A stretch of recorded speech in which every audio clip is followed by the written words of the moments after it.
नमस्कार, अपना उत्तराखंड में आप सबका स्वागत है। मैं हूं आपके साथ प्रीति सिंह। बुलेटिन की शुरुआत इस वक्त की बड़ी खबर के साथ करते हैं। तो आपको बता दें, इस वक्त की बड़ी खबर ऋषिकेश से सामने आ रही है, उससे आपको रूबरू कराते हैं। लेस डाउन विधायक दिलीप रावत को एम्स अस्पताल पहुंचाया गया है। मुख्यमंत्री को अचानक देखकर अस्पताल प्रशासन में मानो हड़कंप सा मच गया। डॉक्टर्स की टीम ने तत्काल विधायक का स्वास्थ्य परीक्षण वहां पर शुरू कर दिया है। तो आपको बता दें, विधायक दिलीप रावत की अचानक से तबीयत बिगड़ गई, जिसकी वजह से मुख्यमंत्री ने हेलीकॉप्टर से उन्हें अस्पताल में भर्ती करवाया है। जब वो अस्पताल में विधायक का इलाज कराने के लिए पहुंचे तो इस दौरान मुख्यमंत्री को देखकर डॉक्टर जो है या तमाम स्टाफ मेंबर जो है वो कहीं ना कहीं उन्हें अपने आसपास पाके हड़कंप मचता हुआ वहां पर नजर आया। देख सकते हैं कि जिस तरीके से डॉक्टर्स की टीम ने तत्काल विधायक का इलाज वहां पर शुरू कर दिया, क्योंकि अगर मुख्यमंत्री वहां पर नहीं होते तो शायद वो इलाज कह सकते हैं कि इतनी जल्दी शुरू नहीं होता। लेकिन उन्होंने देखा जिस तरीके से मुख्यमंत्री खुद विधायक के साथ हॉस्पिटल में आए हैं, तो उसके बाद से आसपास का माहौल जो है वो काफी कह सकते हैं कि हड़कंप मचता हुआ तो नजर आया। और साथ ही साथ सभी लोग जो है वो जल्द से जल्द तत्परता के साथ वहां पर काम करते हुए नजर आए। और साथ ही अस्पताल प्रशासन में जो आसपास खामियां थी उनको देखकर भी कह सकते हैं कि वहां पर हड़कंप मचता नजर आया।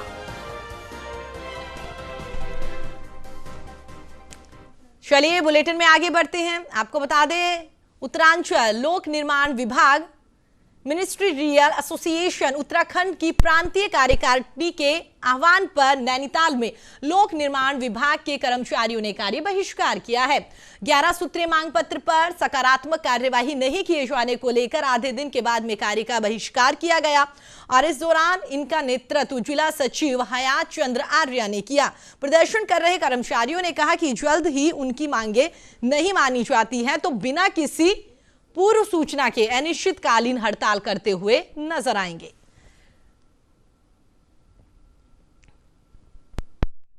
हड़ताल के कुछ विभाग हैं जिन्होंने हमारे जो सुगम क्षेत्र के उन्होंने उसको अंकित किया है कार्यालयों को, और लेकिन हमारे विभागाध्यक्ष के द्वारा जो हमारे नैनीताल के कई खंड हैं, जो जैसे भवाली है, भीमताल है, तो इन खंडों को उन्होंने दुर्गम की श्रेणी में नहीं लिया गया है। जो कि हमारी प्रथम मांग यही है और महत्वपूर्ण मांग यही है कि हमारे जिले नैनीताल के अंतर्गत भवाली और भीमताल के जो हमारे 2 खंड हैं उनको हमारे दुर्गम श्रेणी में उसको चिन्हित किया जाए। हरिद्वार कुंभ मेले को स्वस्थ और साथ ही सुरक्षित बनाने का विशेष जोर यहां पर दिया जा रहा है। इसके लिए हरिद्वार में दुकानों में इस्तेमाल होने के बाद में बचे खाद्य तेल से बायोडीजल बनाने की योजना बनाई गई है। योजना की सफलता के लिए आर्य नगर स्थित एक होटल में भी कुंभ मेला स्वास्थ्य विभाग की ओर से खाद्य सुरक्षा गोष्ठी और साथ ही प्रशिक्षण का यहां पर आयोजन किया गया, जिसमें कुंभ मेला अधिकारी दीपक रावत ने मुख्य अतिथि के रूप में यहां पर शिरकत करी। तो वहीं पर गोष्ठी में चर्चा की गई कि किस तरीके से हरिद्वार में खाने पीने की दुकानों से बचे खाद्य तेल से बायोडीजल बनाया जाएगा। गोष्ठी में शामिल व्यापारियों को इसका पूरा प्रोसीजर भी यहां पर समझाया गया। लिया जाता है व्यापारी से, तो उसको उसकी डिटेल दी जाती है और उसके हिसाब से ऑलमोस्ट 25 रुपीज पर केजी का उसको पेमेंट भी आता है। रेट के अच्छे और बुरे का कि इसी रेट पे सभी कंपनियां लेती हैं और इसके लिए एफबीओ स्वतंत्र है, वो किसी को भी दे सकता है। लेकिन क्योंकि एग्रीगेशन का काम है, कलेक्ट करना है, तो जो गाड़ी, जो व्हीकल, जो एजेंसी उपलब्ध होगी उसको वो दे पाएगा। जब भी क्योंकि हमारे जो व्यापारी भाई हैं वो बहुत ज्यादा आईटी से भी नहीं है, वेबसाइट पे काम नहीं कर पाते हैं, तो इसके लिए अभी एक व्हाट्सएप ग्रुप का हमने प्रायोजन रखा है। व्हाट्सएप ग्रुप में वो अपना बता पाएंगे कि मेरे यहाँ, आप सपोज किसी के यहाँ 1 हफ्ते में 10 दिन में उसने बोला 30 लीटर मेरे यहाँ हो गया है, तो उसके बाद इसकी एक रूट फ्रीक्वेंसी तय करी जा रही है। उस रूट फ्रीक्वेंसी के हिसाब से व्हीकल आएगा और उसके यहाँ से वो ले जाएगा और उसको बकायदा रिसिप्ट प्रदान करेगा। फूड सेफ्टी डिपार्टमेंट द्वारा ये आज बहुत ही महत्वपूर्ण पहल की गई है। इसका फ्लैग ऑफ किया गया है कि जो रीयूज्ड कुकिंग ऑयल है जिसका इस्तेमाल हो चुका है पर्टिकुलर लिमिट तक, उसको फूड चेन से हट जाना चाहिए। लेकिन ये हट जाए तो फिर कहाँ जाए? इसके लिए बहुत अच्छा आपने तरीका निकाला है कि इसको ऑल्टरनेट फ्यूल, बायोफ्यूल के माध्यम से इसका इस्तेमाल हो सकता है, जिसमें हमारे व्यापार मंडल के जो भाई बहन हैं उसको इसकी जागरूकता भी करनी होगी। डिपार्टमेंट भी जागरूकता कर रहा है और सही समय पे एक पर्टिकुलर साइकिल के मुताबिक इस ऑयल को कलेक्ट किया जाएगा। उसके यहाँ पे जो वेसल्स हैं, कंटेनर्स हैं, वो दिए गए हैं। उचित समय पर पर्टिकुलर पीरियड वो वहाँ से कंटेनर्स के गाड़ियों के माध्यम से इंडस्ट्रियल यूज के लिए ले जाया जाएगा और ये सब कुछ एक ऐप के माध्यम से मॉनिटर्ड होगा, जिससे कि एक और तो अच्छा स्वास्थ्य हमारे नागरिक। पथरी की समस्या से परेशान हो रहे रोगियों के लिए एक अच्छी खबर है। एम्स ऋषिकेश में अब बिना सर्जरी के भी गुर्दे की पथरी का इलाज हो सकेगा। अत्याधुनिक तकनीकी आधारित इस सुविधा का विस्तार करते हुए एम्स में एडवांस यूरोलॉजी सेंटर स्थापित किया गया है। वहीं पर खास बात यह है कि पथरी का ये इलाज आयुष्मान भारत योजना में शामिल है। एम्स निदेशक पद्मश्री प्रोफेसर रविकांत ने बताया है कि एडवांस यूरोलॉजी सेंटर में मरीज को बिना बेहोश किए, बिना चीरा लगाए गुर्दे की पथरी के इलाज की सुविधा यहां पर शुरू कर दी गई है। यह सब अत्याधुनिक तकनीकी आधारित मशीनों से संभव हुआ है। सुविधा तो यह है कि बिना कोई चीरा लगाए हम लोग गुर्दे की पथरी तोड़ सकते हैं, जिसको ESWL कहते हैं। एक बहुत बड़ी सुविधा है कि बिना किसी चीर फाड़ के गुर्दे की पथरी टूट सकती है, बशर्ते वो एक सर्टेन पैरामीटर के अंदर। दूसरी सुविधा यह है कि अगर हमें कहीं पर किडनी में या किसी जगह पर निडल डालनी है तो एक गाइडेड हम टेक्निक से उसको कर सकें, उसमें अल्ट्रासाउंड गाइडेंस मिले, इमेज गाइडेंस मिले, वो सुविधा है। तीसरा है जिनको यूरिन करने में दिक्कत होती है। ब्रेक के बाद एक बार फिर आप सभी का स्वागत है। चलिए आगे बढ़ते हैं। उत्तराखंड के पर्यटन मंत्री सतपाल महाराज ने एक निजी होटल में गढ़वाली धारावाहिक भागीरथ प्रयास का प्रोमो यहां पर लॉन्च किया। तो वहीं पर जोधा फिल्म्स दिल्ली के बैनर तले बनाए गए इस गढ़वाली धारावाहिक के 13 एपिसोड बनाए गए हैं, जिनका प्रसारण डीडी उत्तराखंड पर 31 जनवरी 2021 से प्रत्येक रविवार को रात को 8 बजे होगा। और इस मौके पर पर्यटन मंत्री सतपाल महाराज ने कहा है कि धारावाहिक में पहाड़ की प्रमुख समस्या पलायन का जिस खूबसूरती के साथ में इसे यहां पर फिल्माया गया है, निश्चित रूप से वो युवाओं को फिर से अपनी जन्मभूमि से जुड़ने के लिए प्रोत्साहित करेगा।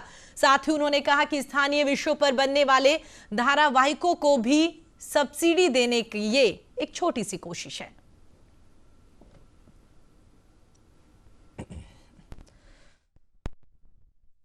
जिसपे हमारा पिथौरागढ़ आता है, इसके प्रयास है कि भाई जो हमारा यहाँ पर बैकग्राउंड है, जिसपे हमारा पिथौरागढ़ आता है, इसमें हमारा नीति माणा आता है, जो बैकग्राउंड हमारा है, उस बैकग्राउंड पर आधारित जो कहानियां हैं हमारी, वो कहानियां भी फिल्म जगत के निर्माताओं को बताई जाए।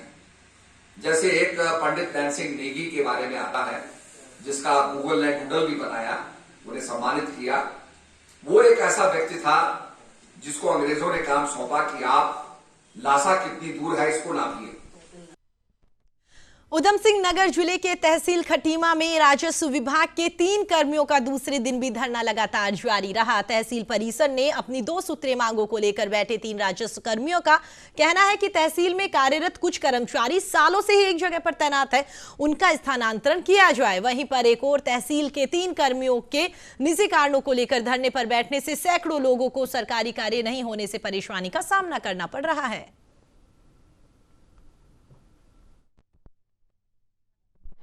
और इनके संबंध में मैंने जो भी मांग पत्र दिया था उसमें मेरे स्तर से जो हस्ताक्षरीय तहसील स्तर से जो भी मांगे इसमें उनकी वांछित थी, उसमें कार्रवाई करके जिलाधिकारी महोदया को अग्रिम उनके आदेश हेतु कार्रवाई हेतु भेज दिया गया है। साथ ही कर्मचारियों को सूचित भी कर दिया गया है कि जो भी आपकी मांगे थी उस पर हमारे स्तर से कार्रवाई करते हुए जिलाधिकारी महोदया के स्तर से जो वांछित है उसमें उनको मैडम को भेज दिया गया है।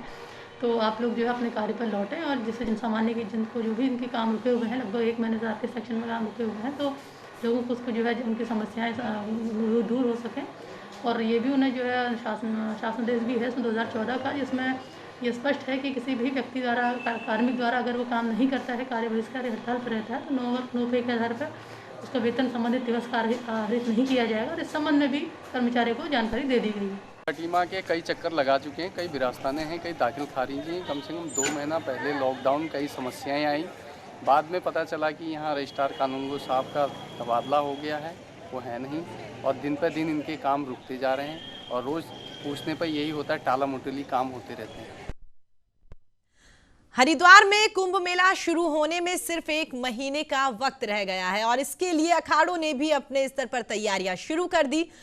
बैरागी संप्रदाय के तीनों अखाड़ों ने आज बैरागी कैंप में बैठक कर कुंभ मेला प्रशासन पर बैरागी संतों की उपेक्षा करने के यहां पर आरोप लगाए और इस दौरान बैरागी अखाड़ों में संतों ने कुंभ मेले को लेकर अपने कार्यक्रम की यहां पर घोषणा करी है। संतों ने बताया है कि 1 अप्रैल को यहां पर चंडी पूजा की जाएगी, वहीं पर दोपहर को धर्म ध्वजा स्थापित की जाएगी और उसके बाद में 6 अप्रैल को नगर प्रवेश के साथ ही भव्य पेशवाई यहां पर निकाली जाएगी।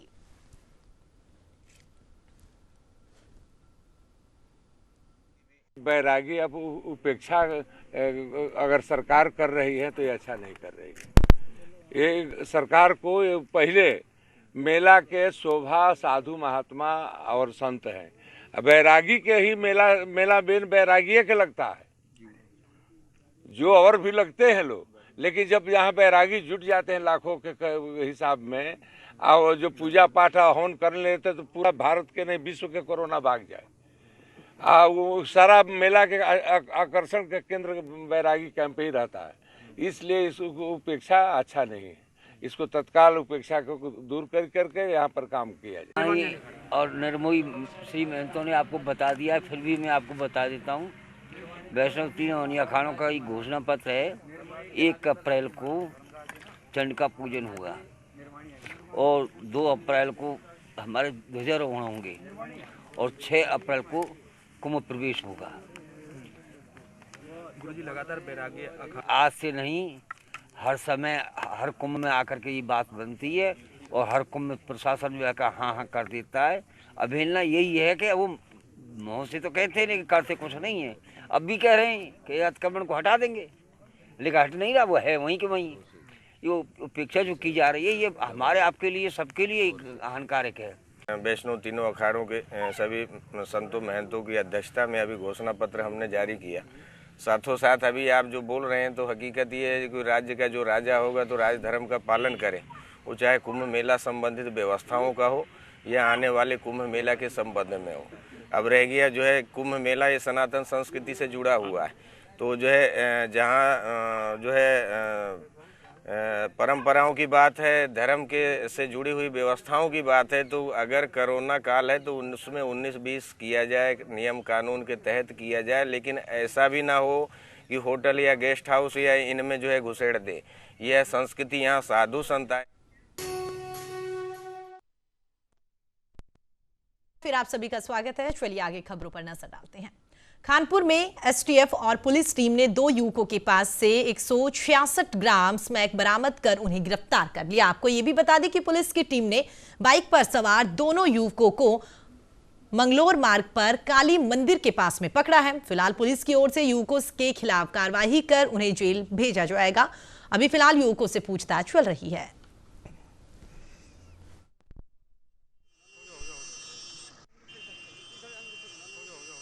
इंस्पेक्टर है हमारे संजय गौर, इनके पास एक सूचना थी कि एक व्यक्ति जो कि बरेली का रहने वाला है और यहाँ पे ले आकर के कुछ लोगों को स्मैक की सप्लाई कर रहा है। इसी सूचना पे आज एक व्यक्ति कादर नाम का जिसकी जानकारी मिलने पर टीम ने इस सूचना को वेरीफाई किया। वेरीफाई करने के बाद एम्बुश लगाने के बाद ये और इसके साथ एक अनवर इसका साथी 2 व्यक्ति हमारी टीम ने पकड़ने के बाद जब इनसे पूछा गया तो इनके द्वारा बताया गया कि इनके पास स्मैक है और मुझे बुलाया। इन लोगों ने सूचना देकर के मेरे सामने अभी मौके पे तलाशी हुई है। तो इस तलाशी में जो अनवर है जो बरेली का रहने वाला है, इसके पास 102 ग्राम स्मैक और जो कादर है इसके पास लगभग 64 ग्राम के करीब में स्मैक मिली है। जो कि आगे बढ़ते हैं। ऋषिकेश में 14 वर्ष और 14 सवाल के मुद्दे पर उत्तराखंड जन एकता पार्टी का आंदोलन और भी तेज होता हुआ नजर आ रहा है। इस मुद्दे पर गुरुवार को कार्यकर्ता स्थानीय विधायक और विधानसभा अध्यक्ष के कैंप कार्यालय का घेराव करते हुए नजर आ रहे थे। इस दौरान पुलिस ने उजपा नेता कनक धने समेत सभी कार्यकर्ताओं को यहां पर गिरफ्तार कर लिया, जिसके बाद में कनक धनाई को जेल भेज दिया गया। इसके विरोध में आज पार्टी के सैकड़ों कार्यकर्ताओं ने नेपाली फॉर्म तिराहे पर विधानसभा अध्यक्ष का पुतला दहन किया। पार्टी की देहरादून इकाई के जिला अध्यक्ष सोम अरोरा ने कहा है कि ये सरकार धरातल पर विकास कार्य करने में पूरी तरीके से असमर्थ है।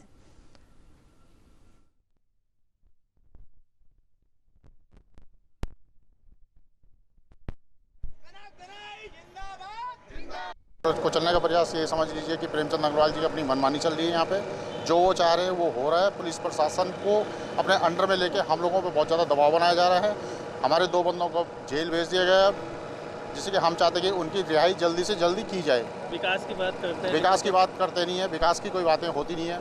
विकास के नाम पर अनदेखी हो रही है। जो भी हो रही है 50 से 100 मीटर की रोडें जो अपने विधायक निधि से बनाई जा रही है, उनके बलबूते पे वो जो भी चाह रहे हैं कि हम इस बलबूते पे उन्हें सिर्फ यहाँ पे राज करने का मौका चाहिए, बाकी कुछ भी नहीं। विकास के नाम पे जीरो।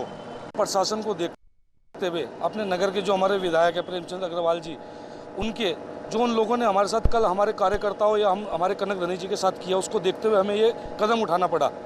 हम 14 सवाल के लिए हम अपने विधायक जी के पास एक विज्ञापन लेकर जाने वाले थे, जिस कारण पुलिस का बल लगाकर और प्रशासन का हम लोगों के हमारे कार्यकर्ताओं के साथ जो भी किया, जो उनके ऊपर केस लगाए, बस हम यही कहेंगे कि हमारे कनक धनी जी को रिहा किया जाए और 14 साल 14 जवाबों का हमें जवाब दिया जाए। क्या लगता है कि आप लोगों की बातें अनसुनी की जा रही, क्योंकि सवाल देहरादून में मुख्यमंत्री त्रिवेंद्र सिंह रावत ने देहरादून में स्मार्ट सिटी की सदैव दून योजना का यहां पर शुभारंभ किया।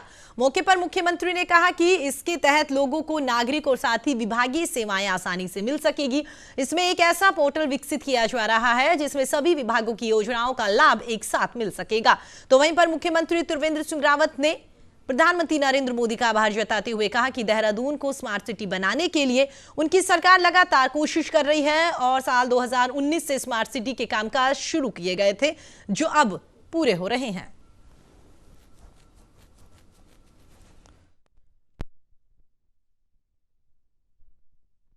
वो स्मार्ट सिटी के रूप में उसका चयन हुआ। दूसरी बात कि 3rd राउंड की ये स्मार्ट सिटी में इसका चयन हुआ था, और अगर हम देखें तो 3rd राउंड में जिन शहरों का चयन हुआ था उसमें देहरादून पहले स्थान पर आया है, और इन टोटल जो 100 सिटीज़ हैं उनमें 9वें नंबर पर आया है। तो हमारे CEO जो हैं उन्होंने बहुत बढ़िया और बहुत तेज़ी से काम किया है। इससे तमाम जो जनता से जुड़ी हुई समस्याएं, आवश्यकताएं, उनको पूरा करने का काम। उत्तराखंड के कानपुर विधानसभा क्षेत्र के लढौरा में बनी ITI की हालत अब खस्ता होती हुई नजर आ रही है। वहीं पर कॉलेज की स्थापना से लेकर आज तक कॉलेज की बाउंड्री तक नहीं बन पाई है। इसको लेकर स्कूल प्रशासन लगातार सरकार को गुहार लगा रहा है, लेकिन सरकार का इस ओर कोई ध्यान ही नहीं है। आपको ये भी बता दें कि लढौरा में ITI बनने के लिए सरकार ने 30 बीघा जमीन कॉलेज को आवंटित करी थी। इसको लेकर आवंटित जमीन पर कॉलेज का भवन से लेकर अध्यापकों का रहने के आवास भी यहां पर बनाए गए थे, लेकिन कॉलेज की तीनों ओर से बाउंड्री तो बना दी गई थी और एक ओर की दीवार को छोड़ दिया गया था, जिसको लेकर चोरी होने का खतरा बना रहता है। अब ये देखना होगा कि कब ITI कॉलेज की बाउंड्री होती है और आखिर कब तक कॉलेज स्टाफ दहशत में रहता है।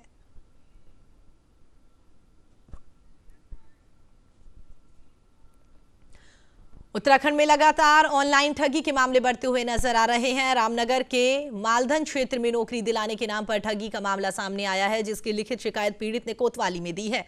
तहरीर में युवक ने बताया है कि IB में नौकरी दिलाने का झांसा देकर हरिद्वार निवासी युवक से उसके साथ ठगी की वारदात को अंजाम दिया है। जानकारी के मुताबिक केशव विश्वकर्मा के पास में नौकरी दिलाने के लिए उज्जवल गोस्वामी का फोन आया था, जिसको लेकर उज्जवल ने नौकरी के नाम पर 6,33,900 रुपए मांगे थे, जिसके बाद में केशव ने उसके खाते में रुपए ट्रांसफर कर दिए थे और उसके बाद भी उसकी नौकरी नहीं लगी। तो पैसे मांगने पर आरोपी युवक ने पैसे वापस नहीं लौटाए। लक्सर क्षेत्र में केंद्रीय शिक्षा मंत्री डॉक्टर रमेश पोखरियाल निशंक दौरे पर पहुंचे और इस दौरान बीजेपी के सैकड़ों कार्यकर्ता वहां पर मौजूद रहे। लक्सर पहुंचने पर केंद्रीय शिक्षा मंत्री ने 2 सड़क और 1 पुल का शिलान्यास किया। समय से इस मार्ग की मांग थी और बहुत ही खराब हो गया था, जो रुड़की लक्सर और बालावाली वाला था। आज 66 करोड़ की लागत से भी अधिक से ये मार्ग जो स्वीकृत हुआ है उसका आज शुभारंभ हम कर रहे हैं। हम ये मार्ग कई विधानसभाओं से होकर के गुजरता है, सभी विधायक गण भी यहाँ पर है और बहुत लंबे समय से मांग है। रामनगर के कोसी नदी में उप खनिज से भरा हुआ एक डंपर पलट गया, जिसमें डंपर में 28 लेबर भी बैठी हुई थी। डंपर के पलटने से सभी मजदूर डंपर के नीचे दब गए, जिसमें आसपास के मजदूरों द्वारा बमुश्किल दबे मजदूरों को डंपर से बाहर निकाला गया, जिसमें एक व्यक्ति की मौके पर मौत हो गई। मृतक व्यक्ति रमेश, जो कि रामपुर का रहने वाला था, जिसकी उम्र लगभग 50 साल बताई जा रही है। वहीं पर 17 लोग इस दौरान गंभीर रूप से घायल हो गए, सभी को अस्पताल में भर्ती करवाया। गेट में नदी के अंदर जो है एक डंपर जिसमें खनिज भरा हुआ था और उस पर लेबर बैठी हुई थी, अचानक पलट गया है, जिसमें 17 लोग घायल हुए हैं, जिनको जो है इलाज चल रहा है और एक आदमी की उसमें मृत्यु हो गई है। आगे इस संबंध में जो विधिक कार्रवाई वो की जा रही है। चलिए फिलहाल इस बुलेटिन में इतना ही। देश और दुनिया की तमाम खबरों के लिए आप देखते रहिए न्यूज़ इंडिया। नमस्कार।